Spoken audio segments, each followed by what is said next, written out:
السلام عليكم ورحمة الله وبركاته. معكم مستر محمد سالم. النهاردة إن شاء الله هنشرح زمن ال present perfect زمن المضارع التام. هنشرح ايه النهاردة في زمن ال present perfect؟ أول حاجة هنشرح الفورميشن، التكوين بتاعه في ال affirmative statements يعني في الجمل الخبرية المثبتة، وفي النيجاتيف statements في الجمل الخبرية المنفية، وهنشرح كمان ال questions الأسئلة yes or no questions أو WH questions. وكمان عندنا 4 روابط لزمن ال present perfect اللي هم ever و never، وهنشرح كمان for و since ده في part 1. عندنا بمشيئة الرحمن كمان part 2 هنشرح فيه just و already وهنشرح yet. يلا بينا نبدأ على مشيئة الرحمن كده. بيقول لي لو انت عايز تعمل جملة في زمن ال present perfect المضارع التام، والجملة دي affirmative يعني جملة مثبتة، هنبدأ بمين؟ بالسبجكت بتاعي طبعا اللي هو I أو we أو you أو they أو plural noun. بعدهم هجيب have واجيب ال past participle اللي هو التصريف التالت. طب لو انا عندي السبجكت بتاعي he او she او it او اسم مفرد، بجيب بعده has والباست participle اللي هو التصريف الايه التالت. تعال ناخد امثله. بيقول لي I have found a pen، انا لقيت قلم، يبقى هنا I اخدت have وبعد have جالي الباست participle اللي هو التصريف التالت من كلمه find found. طيب لما يكون عندي الفاعل بتاعي she، اللي she has studied hard يعني هي ذاكرت بجد، فشي اخدت has وجاب لي studied ده regular verb يعني فعل منتظم كان في اخره y، شلت الواي وحطيت I-E-D. يبقى كده ال affirmative statements يعني الجمل الخبرية المثبتة في زمن المضارع التام، لو عندي الفعل بتاعي I أو we أو you أو they أو plural noun هجيب have والتصريف التالت. لو عندي هي او شي او ات او المفرد او اسم مفرد اجيب هاز والتصريف التالت. طيب لو عندي بقى جملة نيجاتيف ستيتمنتس الجمل الخبرية المنفية، لو الفاعل بتاعي I او we او you او they او plural noun هجيب have not اللي هي التصريف بتاعها haven't plus past participle اللي هو التصريف التالت. لو عندي الفاعل بتاعي he او she او it او singular noun اسم مفرد، بجيب has not اللي هي hasn't plus past participle. اديني example. بيقول لي we have not أو we haven't finished studying English yet. جاب لي yet اهي، هنبقى نشرحها. yet بتيجي في آخر الجملة المنفية في زمن المضارع التام، عشان كده جاب لي have not أو haven't. جميل. طيب لو عايز أعمل interrogative يعني صيغة استفهام، قال لي انا عندي نوعين من انواع الاسئله، يا اما سؤال اسمه yes or no question يعني سؤال بدايته هل وبجاوب عليه ب yes or no، يا اما سؤال بدايته WH question يعني ببدا بالquestion word بكلمه الاستفهام. هنبدا بال yes or no questions. لو عندي سؤال بمعنى هل هبدا بمين؟ يا have يا has، طبعا حسب الفاعل اللي هو الفاعل بتاعي I أو we أو you أو they. طبعا مش كل، نادرا لما بيبقى فيه سؤال have I، طبعا بيبقى الأسئلة have you have we have they have أو ايه اسم جمع، أو has ويجي بعدها he أو she أو it أو اسم مفرد، بعد كده السبجكت طبعا، بعد كده الباست participle. ناخد أمثلة. بيقول لي has she cooked fish yet. جاب لي برضو يت اهي، يت بتيجي في اخر الجمله المنفيه واخر السؤال هنبقى نشرحها. هل هي طبخت سمك حتى الان؟ طبعا لو طبخت هقول له يس، ولو ما طبختش يبقى نو. طب بعد يس بعكس، يعني بدل ما اقول له في السؤال هاز شي هتبقى في الاجابه شي هاز، يبقى ايش شي هاز. طب لو ما طبختش يبقى نو شي هازنت. جميل. طب هسأل سؤال have you eaten have you والتصريف التالت بتاع كلمة eat ده طبعا irregular verb يعني فعل غير منتظم. eat ate eaten. have you eaten Chinese food؟ هل سبق ليك وأكلت طعام صيني؟ لو أكلت هقول له yes I have. طبعا have you في السؤال بتحول ل I have في الإجابة. yes I have أو no I haven't. لو حبيت أعمل سؤال بدايته كلمة استفهام هيبقى اسمه WH question. هجيب ال question word كلمة الاستفهام وبعدها يا have يا has والسبجكت بعد كده ال past participle. تعال ناخد أمثلة. بيقول لي what have you brought؟ ماذا أنت أحضرت؟ طبعا لما أجي أجاوب هشيل what و have you هتبقى في الإجابة I have، و have هيجي بعدها past participle يبقى I have brought a new bag. أنا أحضرت شنطة جديدة. هنا بيقول لي where has علي gone؟ أين علي ذهب؟ طبعا هشيل طبعا where بسأل بيه عن المكان يبقى أشيل where، و has علي هتبقى he has.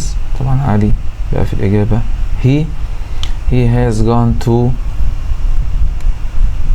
Paris. هو ذهب إلى باريس. يبقى كده خدنا النوعين بتوع ال questions، يا إما question إجابته ب yes or no، يا إما question بداية السؤال بتاعه ب question word. بعد كده اهو دي أهم حاجة بقى اليوزج، الاستخدام بتاع زمن ال present perfect.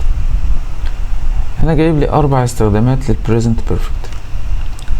بيقول لي يستخدم زمن المضارع التام للتعبير عن حدث تم في الماضي بدون حدث في الماضي بدون تحديد وقت حدوثه. مهم جدا جدا كلمة بدون تحديد وقت حدوثه، أي أن الوقت لا يكون من المهم ذكره.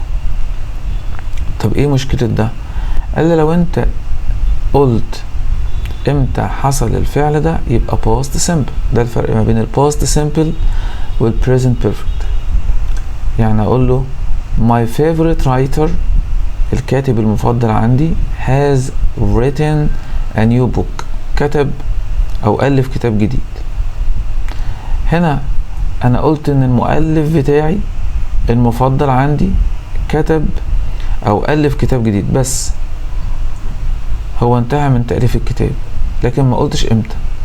طب افرض هنا قلت yesterday أو last week أو last year، يعني حددت زمن. قال لي لأ، يبقى هنا زمن past simple. هيبقى الجملة my favorite writer wrote a new book yesterday. تمام. يبقى لو حدد وقت في البوست يبقى past simple، ما حددش وقت وقال ان الحدث ده تم وانتهى يبقى present perfect. ده الفرق ما بين ال present perfect وال past simple. طيب تاني استخدام قال لي يستخدم زمن المضارع التام عند ذكر عدد مرات حدوث الفعل. هتفيدني جامد جدا لما يجي اشرح زمن ال present perfect continuous، لان ال present perfect continuous شبه ال present perfect، حاجة حصلت وانتهى. بس لو ذكر العدد بتاع حدوث الفعل يبقى present perfect بس. هنا بقول له I have drunk، التصريف الثالث من كلمة drink. drink drank drunk. I have drunk 2 cups of coffee. يبقى هنا لما ادام جاب لي العدد انا شربت فنجانين من القهوة، يبقى هنا اجيب present perfect. هالة has won 3 prizes، يعني هالة كسبت 3 جوائز. حددت عدد يبقى present perfect. يبقى الفرق ما بين ال past simple وال present perfect ان ال past simple حاجة حصلت وانتهت وذكرت لها وقت، ال present perfect حاجة حصلت وانتهت وما ذكرت لهاش وقت. طب ايه الفرق ما بين ال present perfect وال present perfect continuous؟ present perfect continuous حاجة حصلت بدأت في الماضي ولسه مستمرة لحد دلوقتي بس ما فيهاش عدد مرات حدوث الفعل. طب ال present perfect بس حاجة حصلت وانتهت وجبت عدد مرات حدوث الفعل. طيب يستخدم زمن المضارع التام للتعبير عن حدث بدأ في الماضي وما زال مستمرا حتى الآن. ده شبه بقى مين؟ ال present perfect continuous، نفس اللي هنقوله في زمن ال present perfect continuous. بيقول لي I have lived in Aswan since 2007 أو 2007. أنا كنت بعيش أو عايش في أسوان منذ 2007 أو 2007 ولسه عايش. يبقى شيء حدث بدأ في الماضي ولا زال مستمرا حتى الآن. أنا بدأت أعيش في أسوان من 2007 لحد النهاردة، يبقى جبت have والpast participle. يستخدم زمن المضارع التام للتعبير عن حدث تم في الماضي وله أثر في الحاضر. يعني حاجة تمت في الماضي بس لسه لها أثر. يقول لي my hands are dirty، ايديا متوسخة. يبقى I have mended my bike، لأن ايه؟ خلصت تصليح الدراجة بتاعتي، خلصت تصليحها، والأثر بتاع تصليح الدراجة بتاعتي إن أنا إيدي ايه؟ متوسخة. يبقى ده الأثر، عشان كده قال لي have mended. طيب في keywords يعني الكلمات اللي بتدل على زمن ال present perfect المضارع التام، مش هنشرحهم كلهم في الفيديو ده. طبعا عندي مين؟ just وعندي already وعندي never و ever. هناخد طبعا ever و never النهاردة، وهنأجل yet وهناخد since و for. يبقى ناخد never و ever و since و for وهنعمل عليهم exercise. هنبدأ بمين؟ هنبدأ ب ever وهناخد مين؟ never. ever بتيجي فين؟ في السؤال. بيقول لي الفورميشن بتاع ever with yes or no questions، بتيجي مع الأسئلة اللي إجابتها ب yes or no. طب بسأل بيها عن إيه؟ عن الخبرات السابقة. بيقول لي تستخدم ever مع زمن المضارع التام عند السؤال بهل بمعنى من قبل. يعني هل سبق إن أنت زرت فرنسا من قبل؟ هل سبق وأكلت طعام صيني من قبل؟ من يوم ما اتولدت لحد النهاردة. بتكلم عن أي خبرات سابقة ليك باستخدام كلمة مين؟ ever عند السؤال عن خبرة سابقة. أول حاجة هبدأ بهاف أو هاز على حسب الفاعل طبعا، بعد كده أجيب السبجكت بتاعي، وبعد كده أجيب ever، وبعد كده الباست participle، وبجاوب عليها يا إما yes والسبجكت وهاف أو هاز، يا إما no والسبجكت وهافنت أو hasn't. يقول لي have you ever، هل سبق ليك been to the desert، هل سبق ليك ورحت الصحراء؟ انا بتكلم عن خبرات سابقة. لو انا رحت الصحراء قبل كده ولو حتى مرة اقول له yes I have. ما رحتش ولا مرة في حياتي يبقى no I haven't. يبقى ever دي بسأل بيها عن، بستخدمها للسؤال عن الخبرات السابقة في حياتي. تاني حاجة هنتكلم عنها never. never with negative sentences. never بتيجي مع الجمل المنفية. بيقول لي تستخدم never مع زمن المضارع التام عند النفي، تعبر عن عدم وجود خبرة سابقة. دي أقوى أنواع النفي. بجيب أول حاجة السبجكت وأجيب have أو has. طبعا I we they هتاخد have، وهي وشي وإت ياخدهم has. بعد كده never وبعد كده past participle. أقول له he has never ridden a camel. يبقى هنا هي أخدت مين؟ has. الأبوستروفي اس هنا اختصار has عشان عندي هنا past participle تصريف تالت. يقول لي he has never ridden a camel، عمره ما ركب جمل أبدا. and he has never seen the sea، وعمره ما شاف البحر. بيقول لي لاحظ أن عند استخدام never في الجملة فإننا لا ننفي بنط، حيث أنها تحمل معنى النفي. يعني أقول له يمكن استخدام ever في السؤال والإجابة عليه بنيفر عند النفي. لو أنا عملت سؤال ممكن أجاوب عليه بنيفر. مثلا أقول له have you ever met a famous person، هل سبق ليك؟ يبقى هنا بتكلم عن خبرات سابقة. هل سبق ليك وقابلت شخص مشهور؟ لو سبق ليا هقول له yes I have. طب ما سبقش ليا، هقول له no I have never met a famous person. تمام. لو قابلت اقول له yes I have I met a football player once. يبقى كده سألت بever وجاوبت بمين؟ بnever.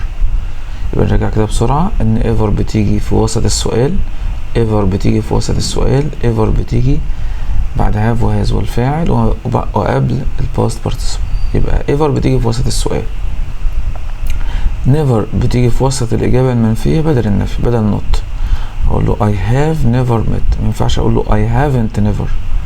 يبقى never بتيجي في وسط الإجابة المنفية بعد have وhas وقبل التصريف الثالث، وever بتيجي في السؤال بعد الفاعل وقبل التصريف الثالث. هنروح بعد كده لمين؟ لفور وسنس. فور وسنس برضو من الكيوردز اللي بتدل على زمن ال present perfect. the present perfect tense with for and since. بيقول ان for بيجي بعدها a period of time، يعني المدة اللي استغرقها الحدث، مدة معدودة. اول حاجة هبدأ بالسبجكت، بعد كده اجيب يا have يا has طبعا على حسب السبجكت زي ما قلنا كذا مرة، بعد كده الباست participle، بعد كده for ومدة حدوث الفعل. زي ايه؟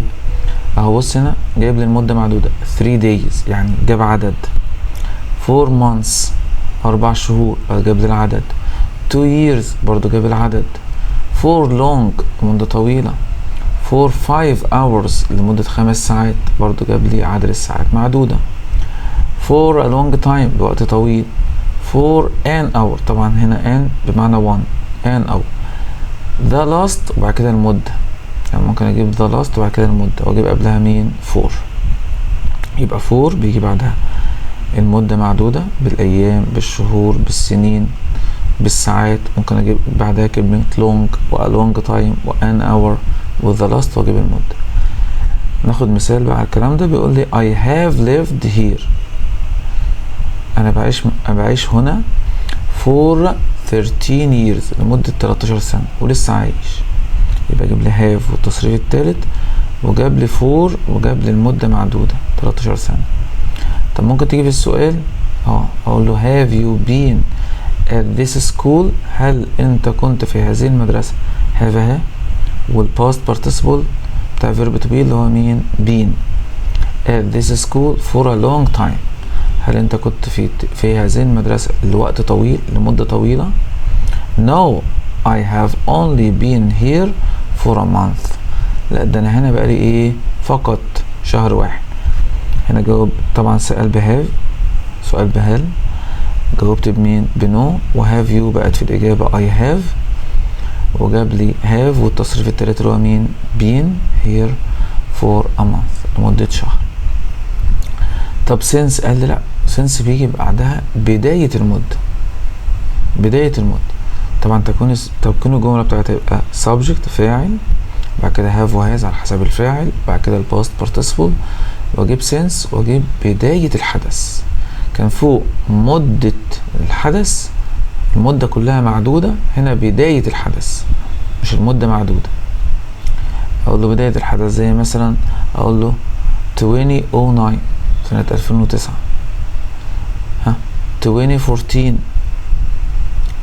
تمام، بداية المدة، بداية حدوث الحدث.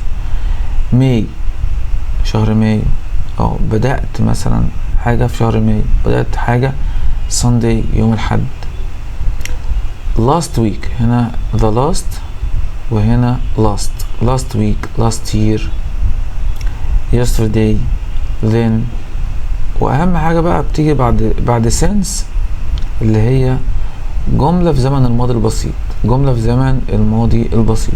اقول له he went abroad وهكذا. ناخد امثلة. بيقول لي I have studied English، انا بذاكر انجلش او بدرس انجلش، جاب لي have والتصريف الثالث since I was 8 years old. هنا was يبقى ده past simple، ده جاب لي جملة في زمن الباست simple يبقى عايز مين؟ since وقبلها present perfect. طيب هجيبها في سؤال يقول لي has your uncle worked at the hospital. هل عمك بيشتغل في المستشفى since he moved to Cairo؟ منذ أن انتقل للقاهرة. برضو جه بعدها he moved to انتقل إلى أو عزل إلى، برضو past simple.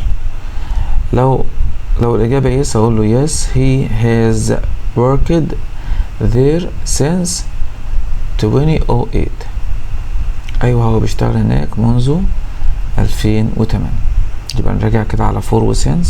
for بيجي بعدها المدة معدودة، 3 أيام، 4 شهور، سنتين. أما since بيجي بعدها بداية المدة، بداية الحدث. يجيب لي السنة اللي بدأ فيها الحدث، يجيب لي اليوم اللي بدأ فيه الحدث، يجيب لي الشهر اللي بدأ فيه الحدث، يجيب لي last week أو last year أو yesterday أو then، أو يجيب بعدها ماضي بسيط. يبقى ده الفرق ما بين for و since. for بيجيب بعدها المدة معدودة، since بيجي بعدها بداية الحدث.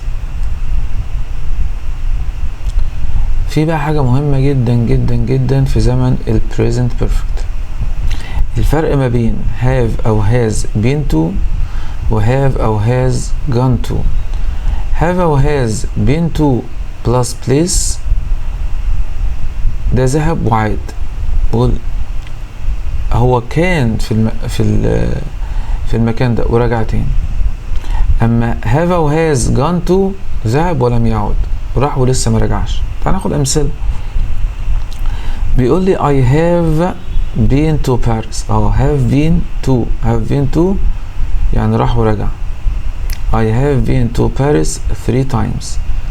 أنا رحت باريس ورجعت. طبعا أكيد 3 مرات، يبقى أكيد ورجع. راح مرة ورجع، راح مرة ورجع، راح مرة ورجع، يبقى 3 مرات. I want to go there again. عايز أروح مرة تاني. يبقى هنا have been to كان في مكان ورجعت منه. أحمد has gone to the club. ذهب للنادي. You can join him there now. أنت ممكن تلحق بيه هناك. يبقى أكيد لسه ما رجعش، وأنا راح أقابله هناك، يبقى لسه ما رجعش. يبقى الفرق ما بين have أو has been to ذهب لمكان وعاد. have أو has gone to ذهب لمكان ولم يعد، لسه ما رجعش منه. يلا بينا على الاكسرسايز ده، أهم حاجة بقى. بيقول لي how long، خلي بالنا how long من الكيوردز بتاعت زمن ال present perfect المضارع التاني. how long كام المدة، جاب لي بعد كده مين؟ has. يبقى زمن ال present perfect بيتكون من have و has وتصريف تالت. لما يقول لي has he اقول له work، لا طبعا غلط، worked. يبقى الإجابة بتاعتي يبقى how long has he worked in this school. كم المدة اللي هو بيشتغل فيها في هذه المدرسة. طبعا أنا بعمل بيقول لي complete the sentences with the correct form of the word أو words in practice. يعني بصحح بقى الكلمة دي. نمبر 2 بيقول لي I haven't drunk. عمري أنا ما شربتش anything. أنا ما شربتش أي شيء 2 hours. هنا جاب لي المدة معدودة، ساعتين. 2 hours ما ينفعش معاها since. أدام المدة معدودة، المدة كاملة معدودة، يبقى مين؟ 4. يبقى الإجابة بتاعتي الصح بتاعتي مين؟ 4. have you ever، برضو لسه شارحين ever، يبقى شرحنا كده how long تيجي في present perfect have و has وتصريف تالت. 4 بيجي بعدها المدة معدودة. طب ever اللي بتيجي في وسط السؤال في زمن ال present perfect، يبقى have و has وتصريف تالت. have و has وتصريف تالت، يبقى أنا عايز التصريف التالت من كلمة cook، هيبقى cooked. يبقى الإجابة بتاعتي الصح have you ever cooked a meal for the family. هل سبق ليك وطبخت وجبة للأسرة؟ هنكمل بقية الإكسرسايز. No I have. هنا الجملة منفية، ما ينفعش الجملة المنفية يبقى فيها ever. امال مين اللي بيجي معاه الجملة المنفية، أو مين اللي بيجي في الجملة المنفية؟ طبعا never. يبقى الإجابة الصح بتاعتي No, I have never played a musical instrument. أنا عمري ما لعبت على musical instrument يعني آلة موسيقية. They have known each other. هم بيعرفوا كل منهما الآخر. A long time. اتفقنا. A long time أو كلمة long بس معاها مين؟ for. A long time أو long بس معاها for. يبقى they have known each other for a long time. داليا كايرو she is in أسوان يعني هي دلوقتي في أسوان يبقى راحت ورجعت يبقى has been in أو has been to كايرو يبقى داليا has been in كايرو since she is in أسوان now. يبقى داليا كانت في القاهرة أما هي دلوقتي فين؟ في أسوان. يبقى داليا has been in كايرو she is in أسوان now. اللي بعدها he has has و have و has وتصريف تالت. عايز التصريف التالت من كلمة be اللي هو been.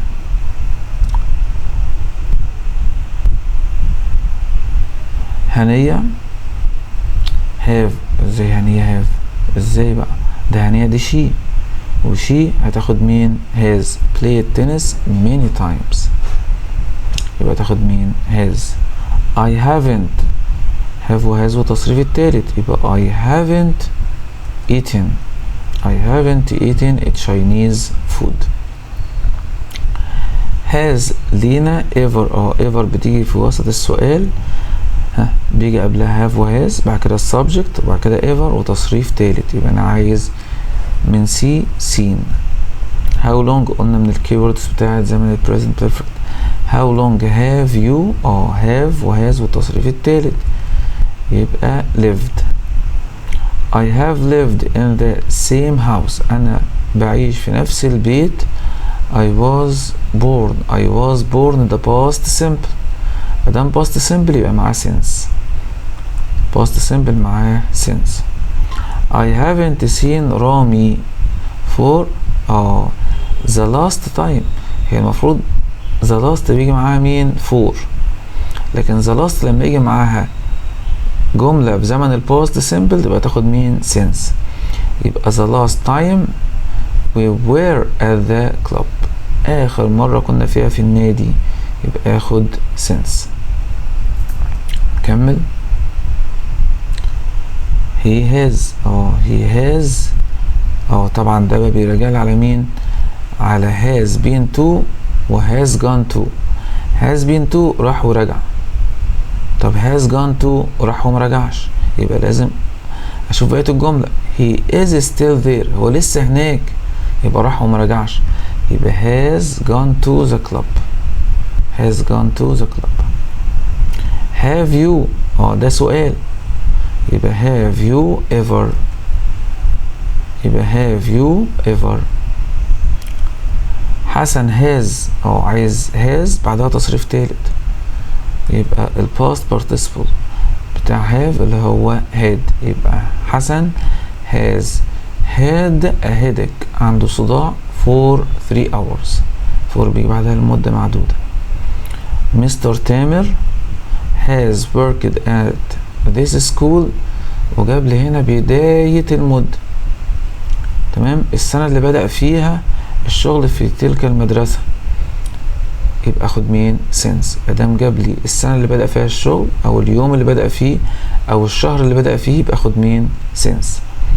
I have lived in the same house انا بعيش في نفس البيت.